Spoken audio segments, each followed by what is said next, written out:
మీ ఇంట్లో మొదటి కోటీశ్వరుడు మీరే అవ్వాలనుకుంటున్నారా? ఈ ఫైనాన్షియల్ వెబినార్ లో ఇప్పుడే జాయిన్ అవ్వండి.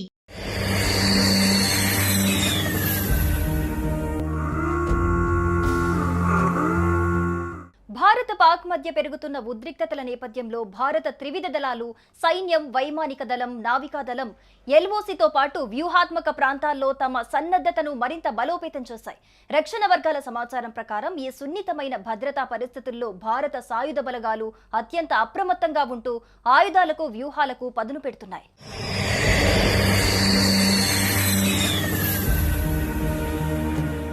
పహల్గాంలో ఉగ్రవాదులు పాల్పడ్డ దాడితో పాకిస్తాన్పై భారత సైన్యం ఎలా ప్రతీకారం తీర్చుకోనుందనే ఉత్కంఠ అందరిలో కనిపిస్తోంది. గత 10 ఏళ్లలో ఇటువంటి ఉగ్రదాడులు జరిగిన తర్వాత భారత సైన్యం ధీటుగా స్పందించింది.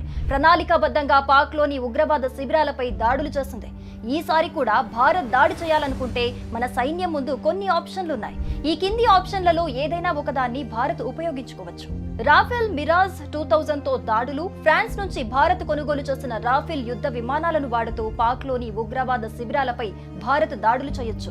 పాక్ సైన్యం అడ్డం వస్తే ఆ దేశ సైనిక కార్యాలయాలపై కూడా దాడులు చేసే అవకాశం ఉంది. అలాగే మిరాజ్ 2000 యుద్ధ విమానాలను కూడా భారత్ వీటి కోసం వాడొచ్చు.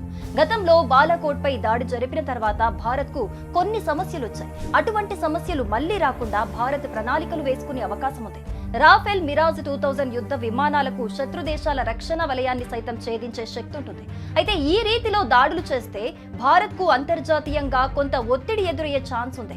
వీటిని ఎదుర్కొనేందుకు కూడా భారత్ రెడీగా ఉండాలి.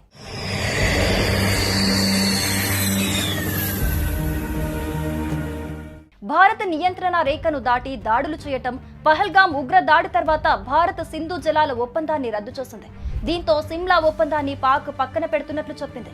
సిమ్లా ఒప్పందం ప్రకారం మూడో దేశం జోక్యం లేకుండా భారత్, పాకిస్తాన్ ద్వైపాక్షిక చర్చల ద్వారా సమస్యలను పరిష్కరించుకోవాలి. అలాగే జమ్మూ కాశ్మీర్ లో కాల్పుల విరమణ లైన్ గా నియంత్రణ రేఖను సిమ్లా ఒప్పందం కింద పునర్నిర్వచించారు. ఇప్పుడు ఆ ఒప్పందాన్ని రద్దు చేయడంతో నియంత్రణ రేఖను పాక్ గుర్తించినట్లవుతుంది. కాబట్టి భారత్ మరింత వేగంగా సైనిక ఆపరేషన్లు చేపట్టే ఛాన్స్ ఉంది. ఇటీవల ఎల్ఓసి వద్ద పాకిస్తాన్ పలుసార్లు ఒప్పందనల ఉల్లంఘనలకు పాల్పడింది. పాక్ అటువంటి పనులు చేసింది కాబట్టి ఈ కారణాలను చూపుతూ ఉగ్రవాదుల శిబిరాలే టార్గెట్ గా భారత్ ఆపరేషన్లు చేపట్టింది.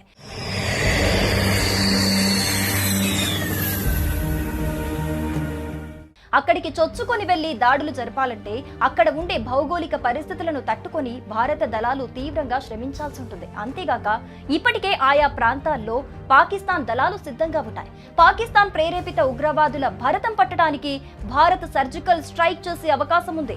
ఇందుకోసం ప్రణాళికలు పక్కాగా వేసుకోవాలి. భారత్ సర్జికల్ స్ట్రైక్ చేసే అవకాశం ఉండటంతో పాకిస్తాన్ ఇప్పటికే అప్రమత్తంగా ఉంది. దీంతో భారత్ గతంలో కంటే మరింత ప్రణాళికాబద్ధంగా వ్యవహరించాల్సి ఉంటుంది. రియల్ టైమ్ ఇంటెలిజెన్స్ ను బాగా వాడుకునే అవకాశం ఉంది. పాక్ లోని టార్గెట్లను ఛేదించడానికి భారత్ శతఘ్నులు, స్కైప్ గన్స్ ను భారీగా వాడే అవకాశం ఉంది. భారీ మోటార్లను సైతం ఉపయోగించవచ్చు.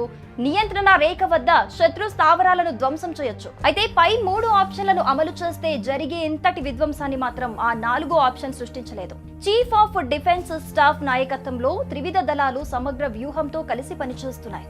రా, ఎన్ఐఏ, ఐబీ, ఎన్టీఆర్ఓ వంటి ఏజెన్సీలతో సమన్వయం ద్వారా ఖచ్చితమైన నిఘా సమాచారం అందుతోంది.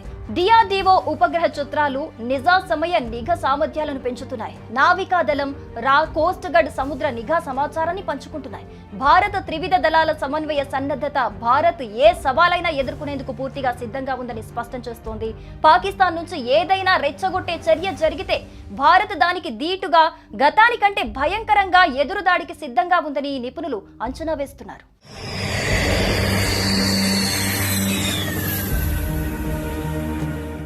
సుమన్ టీవీలో మీ పర్సనల్ అండ్ బిజినెస్ ప్రమోషన్స్ కోసం కింది నెంబర్కి కాంటాక్ట్ చేయండి.